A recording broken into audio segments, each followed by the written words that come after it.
Yes, Jai Shri Shyam to all students, and once again welcome back to all.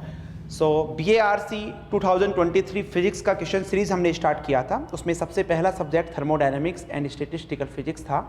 उसमें आज question number 13 आपके पास में है। इसका सॉल्यूशन देखिएगा। मैक्सिमम स्टूडेंट्स इसका सॉल्यूशंस गलत किया है, ठीक है ना, मैक्सिमम स्टूडेंट्स ने। तो चलिए इसका सॉल्यूशन एग्जैक्टली क्या है वो देखिएगा। बहुत अच्छा क्वेश्चन है, ध्यान से देखिएगा, है ना। Consider a sensitive spring characterized by spring constant K naught. Okay, spring constant उसका के नॉट है। आगे, the balance is in environment whose temperature is T. Okay, the mean fluctuation in its position. ठीक है, आपको mean fluctuation निकालना है। Means आपसे पूछा जा रहा है डेल्टा एक्स का स्क्वायर, ये आपसे क्या होगा, ठीक। और आप सब लोग जानते होंगे जो डेल्टा एक्स होता है वो होता है एक्स स्क्वायर का मीन माइनस एक्स के मीन का स्क्वायर और इसका अंडर रूट, ये सब लोग जानते हैं। तो इसका स्क्वायर करोगे तो क्या हो जाएगा भाई, डेल्टा एक्स का स्क्वायर इज इक्वल टू ये हो जाएगा एक्स स्क्वायर इसका मीन, इसको ऐसे भी लिख सकते हो आप, माइनस एक्स बार का मीन, एक्स बार का स्क्वायर एक्स मीन का स्क्वायर, ये लीजिएगा इक्वेशन नंबर 1। ठीक, अब देखो ये तो आपको पता ही होगा सबको, आई थिंक ये तो सबको पता ही होगा आपको।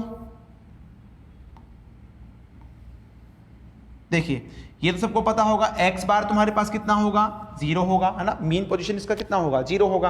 अब हमें ओनली ये निकालना है, तो ये कैसे निकालेंगे, तो एक आपने पढ़ा होगा विरल थ्योरम। विरल थ्योरम, तो विरल थ्योरम क्या कहता है कि जो एवरेज काइनेटिक एनर्जी है that is equal to n+1/2 average potential energy.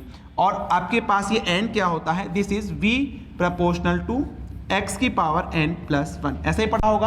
अच्छा, यहाँ पे तुम्हारे पास में स्प्रिंग सिस्टम है तो पोटेंशियल उसके लिए क्या होगा, 1 डायमेंशन में 1/2 kx², यहाँ पे k की जगह k नोट होगा, ध्यान से देखो। ठीक, तो यहाँ से तुम्हारे पास क्या हो जाएगा, n बराबर 2, तो 2 से 2 कैंसिल आउट हो जाएगा। तो यहाँ से तुम्हारे पास क्या हो जाएगा, t is equal to average t, इसको ऐसे भी लिख सकता हूँ मैं, ये 2 से 2 कैंसिल आउट हो जाएगा क्योंकि n+1 बराबर क्या है तुम्हारे पास में 2 है ना, तो ये हो जाएगा तुम्हारे पास v, कोई दिक्कत। और ये v आपके पास किसके बराबर है, 1/2 kx², कोई दिक्कत। चलिए अब देखो ऑप्शन में तुम जाओगे तो आपके पास में टेम्परेचर के फॉर्म में है, इसका मतलब एवरेज थर्मल एनर्जी के फॉर्म में तुमसे पूछा हुआ है।